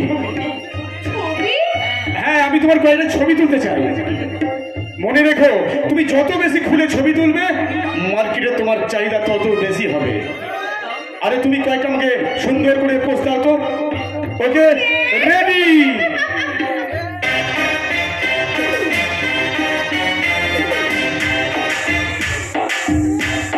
Very good. আচ্ছা, একটা ব্যাক পজিশন দাও তো।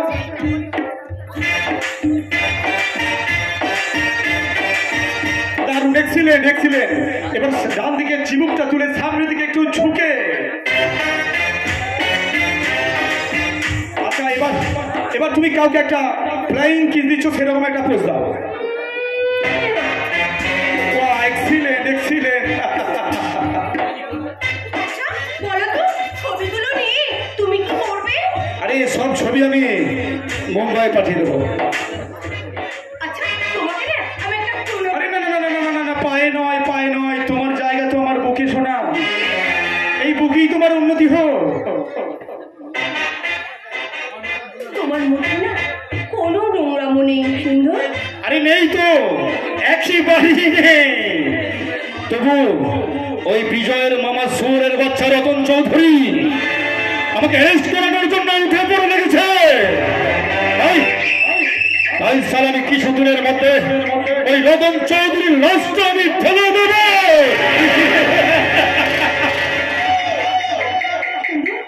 আরে ছাড়ো এসব বাজে কথা, ছাড়ো। কমার্শিয়াল লাইন, তুমি নিজেকে স্মার্ট ভাবে ভালোভাবে তৈরি করো, ভালো করে ড্যান্স প্র্যাকটিস করো, জিমে গিয়ে শরীরের ফিটনেসটাকে আরো বাড়িয়ে তোলো, আর নামি দেবী অভিনেত্রীর অভিনয় দেখো।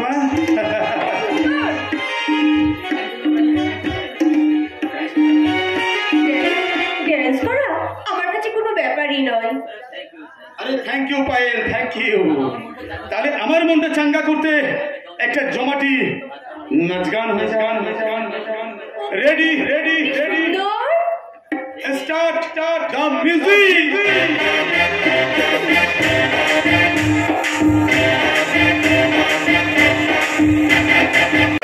তোমাকে বলছি না, তুমি বাড়ির পাশেই থেকে বলছি। তুমি যদি এই বয়সে গিয়ে প্লাকে ওই পার্টিতে গিয়ে বেল্লাপনা করতে পারো, তাহলে এত বড় আঘাতের পর বিজয় তো মদ খেতেই পারে। তুমি মডার্ন যুগের একটা ভূত। ঠিক বলেছো প্রতিমা, ঠিক বলেছো।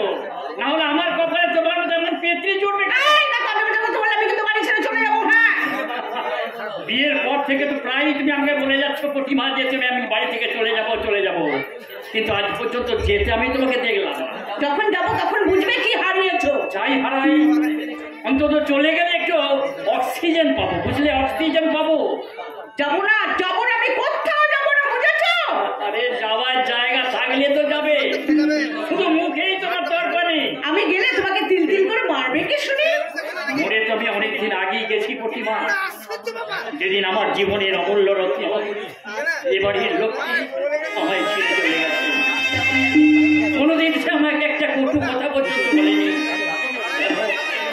বিজয় যখন মমতার গর্ভে এলো, তখন সংসারে আমাদের কত অভাব, তবু সে মুখ বুঝে সব সহ্য করে গেছে। আমি পারবো না, আমি সবকিছু মেনে নিতে পারবো, বিজয়কে আমি কোনোদিন মেনে নিতে পারবো না। ওকে যখন তুমি মেনে নিতেই পারবে না, তাহলে তো একদিন খাবারের সাথে বিষ মিশিয়ে মেলে দিতে পারো, তাহলে কি সব নিষ্পত্তি হয়ে যায়। না বাবা না, দাদাকে বাড়ি ফিরিয়ে আনতে মামা গেছে, ওকে সবার স্নেহ দিয়ে বড় করে তুলতে হবে। একটা ভালো মেয়ে দেখে দাদার আবার বিয়ে দিতে হবে। ওই দাদার কথা বলতে বুঝে গেল। বন্ধুকে বলে কোনো লাভ নেই প্রতিমা, কারণ কি জানো? রামায়ণে শ্রীরামচন্দ্র কৌশল্যার গর্ভে জন্মেছিলেন, আর ভরত জন্মেছিলেন কৈকেয়ীর গর্ভে। দুজনের বাবা ছিলেন কিন্তু সেই এক দশরথ।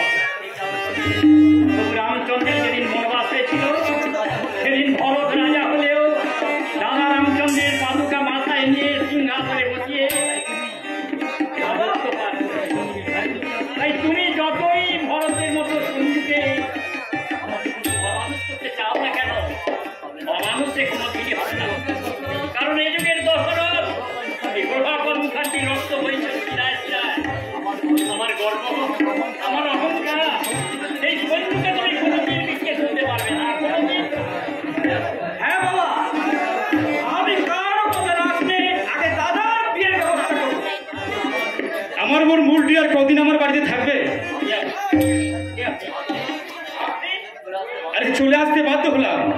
আমার বোন আর সঞ্জু দুজন দুজনকে খুব ভালোবাসে, তাই ওদের বিয়ের ব্যাপারে ডেটটা ফাইনাল করতে আমি চলে এলাম।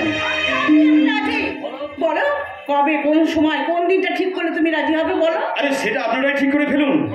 আর হ্যাঁ, এই ততটা আমি বিয়ে নিয়ে এসেছি। কত কি তত্ত্ব তুমি এনেছো? আরে সঞ্জুটা আনিনি, ওটা গুলটি নিজে পছন্দ করে কিনবে। আমি নিয়ে এসেছি মেসমশাইয়ের জন্য ধুতি আর পাঞ্জাবি, আর আপনার জন্য ঢাকাই জামদানি শাড়ি। কিন্তু ওইগুলো তো আমরা এখন নিতে পারবো না। কি বলছেন কি মেসমশাই? তাহলে কি আমি এগুলো ফেরত নিয়ে চলে যাবো? ফিরিয়ে নিয়ে যাবে না, ফিরিয়ে নিয়ে গেলে সংসারে অমঙ্গল হবে। তুমি ওগুলো আমাকে দাও বাবা, আমাকে দাও। মা, তুমি কিন্তু সুন্দরবাবুর সামনে বাবাকে অপমান করছো। তুমি বেশি কথা না বলে ওই শাড়িটা আলমারিতে তুলে রেখে দিয়ে আসবে যা। আর শুধু শাড়ি নয় মেসমশাই, ওই বরপুন বাবদ 1 লাখ টাকা ওখানে আছে, সেটাও আলমারিতে গিয়ে রেখে আসুন। হ্যাঁ, খাট, বিছানা, টেবিল, ওয়াশিং মেশিন ইত্যাদি সব। আরে দেবো মাসিমা, দেবো। আরে বিয়ের আগে ওগুলো আপনারা সব কিছু পেয়ে যাবেন। আর সোনার গহনার কথা তো হলোই না, আপনার ঠান্ডা মাথায় সব চিন্তা করে নিন আর কি কি লাগবে। আমার একমাত্র বোন, আপনারা যা চাইবেন তাই পেয়ে যাবেন। তাহলে এখন আমি আসি মাসিমা, আসি মেসো মশাই।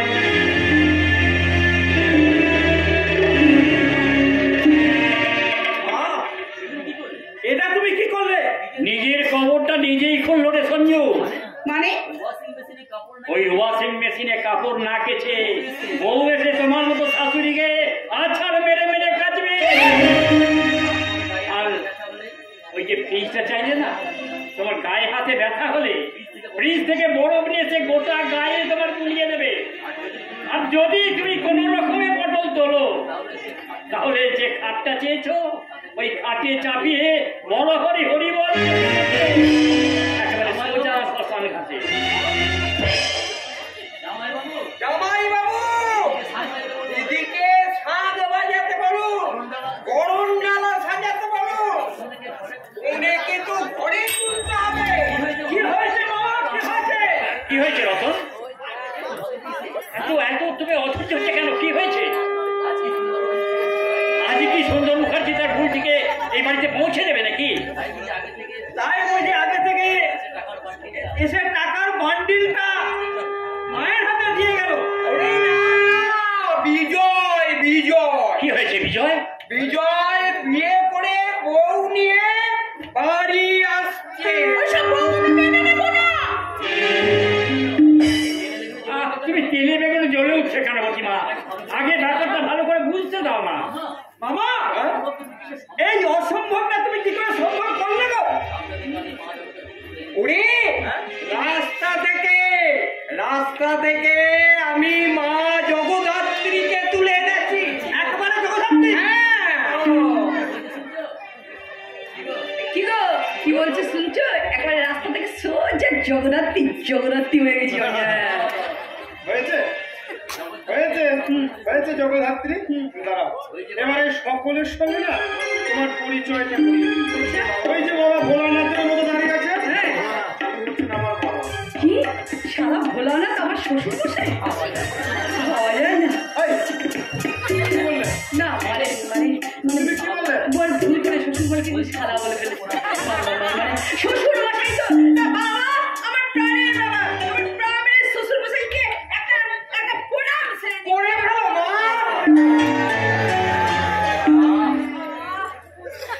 কি শান্তি, কি শান্তি হলো আমার।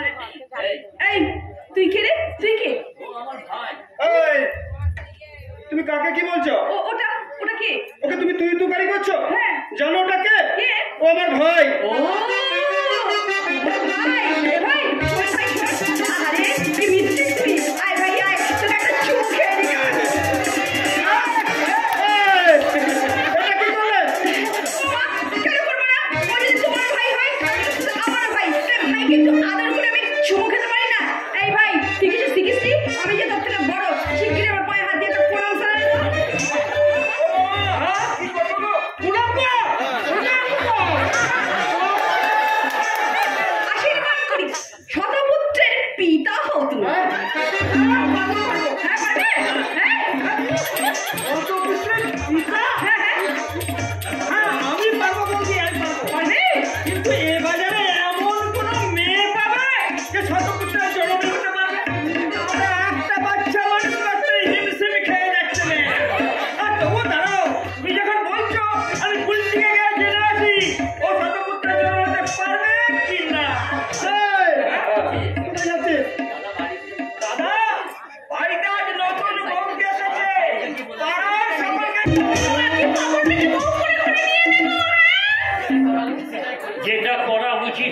পড়েছে। এই সহজ সরল মেয়েটাই এই সংসারের লক্ষ্মী। এই লক্ষ্মীকে বরণ করার ব্যবস্থা করতে হবে। আমার ভাঙা ঘরে চাঁদের আলো এসে পড়েছে। এসো এসো প্রতিভা, এসো ঘরের লক্ষ্মীকে বরণ করে ঘরে চলবে। এসো ঘরে চলুন জামাই বাবু, চলে এসো দিদি। শ্বশুর মশাই গুরুজন, তার কথা অমান্য করতে নেই। তাড়াতাড়ি চলো ঘরের মধ্যে। প্রতিমা দি চলো। আপনি কি বললেন? দিদি, উনি তোমার দিদি? উনি হচ্ছেন আমার মা। মানে শাশুড়ি মা? কি হবে গো? মা জননী, আমায় তুমি ক্ষমা করে দাও মা। আসলে আপনার পোশাক টোশাক দেখে আপনাকে তো মা মনে হচ্ছে না, তাই। কি বলে তুমি? কেন আমি ভুল কিছু বললাম? তুমি ভুল করে ফেলেছো। যাও যাও, মায়ের পায়ে হাত দিয়ে ক্ষমা চেয়ে নাও।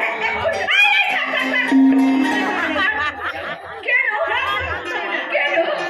মায়ের পায়ে যে ব্যথা গো। তুই আমার সঙ্গে ঠাট্টা করছিস? কই না তো। তুই মদ খেয়ে আমাকে অপমান করছিস? মদ না খেয়ে তো তোমায় আমি কোনোদিন অপমান করিনি গো মা। আজ মদ খেয়ে যদি তোমায় আমি অপমান করে থাকি, সেই দোষটা তো আমার নয়, সেই দোষটা আমি মদের দোষ।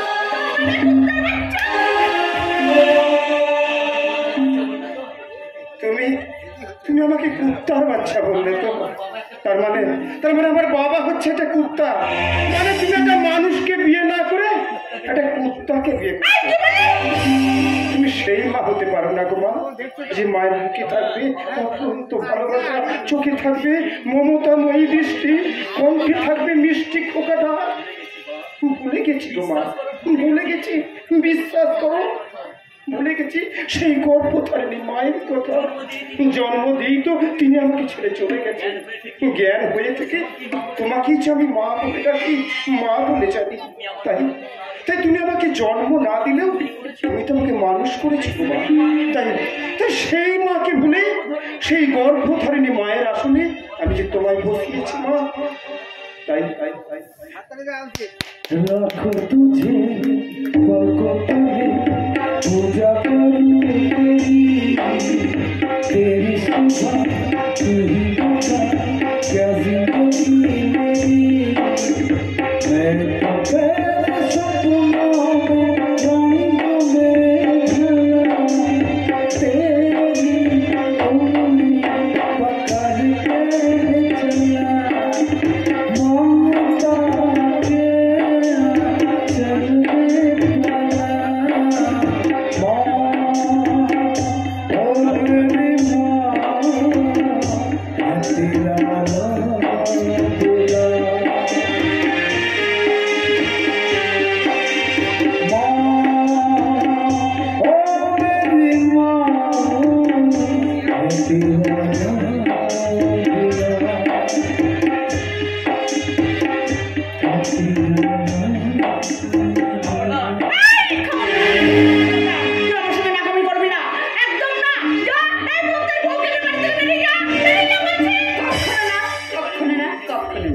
এই বাড়ির বউ হিসেবে যদি আপনার এই বাড়িতে থাকার অধিকার থাকে, তাহলে এ বাড়ির পুত্রবধূ হিসাবে আমারও কিন্তু এ বাড়িতে থাকার অধিকার আছে।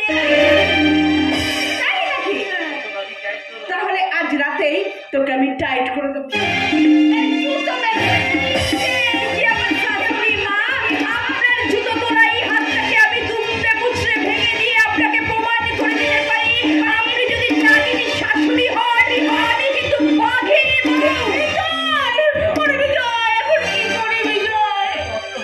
একটু কষ্ট হবে গো মা, তবে এবার কিন্তু তুমি মানুষের মতো মানুষ।